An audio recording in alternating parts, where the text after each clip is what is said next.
বাংলাদেশের প্রত্নতাত্ত্বিক ঐতিহ্যের ভাণ্ডারে কুসুম্বা মসজিদ একটি দৃষ্টিনন্দন ও ইতিহাসবহ নিদর্শন।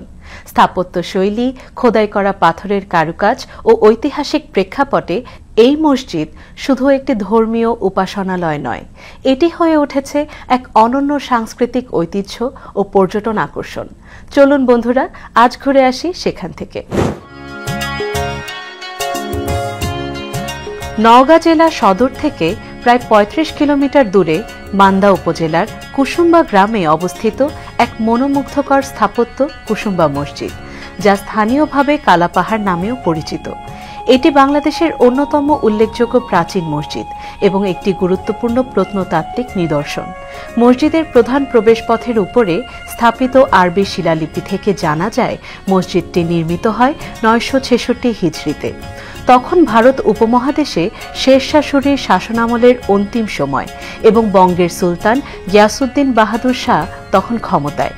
ইতিহাস মতে একজন জনহিতৈষী ব্যক্তি সুলাইমান এই মসজিদটি নির্মাণ করেন। ইট দিয়ে নির্মিত হলেও মসজিদটির ভেতর ও বাইরের দেয়ালে রয়েছে নিখুঁতভাবে বসানো পাথরের আস্তরণ, যা একে অনন্য বৈশিষ্ট্য দান করেছে। বিশেষ করে খোদাই করা পাথরের মিহরাবগুলোতে রয়েছে দৃষ্টিনন্দন নকশা ও সূক্ষ্ম কারুকাজ। মসজিদের পূর্ব দিকে রয়েছে ৩টি প্রবেশপথ, উত্তর ও দক্ষিণ পাশে একটি করে দরজা এবং পশ্চিম দেয়ালে ২টি মেহরাব।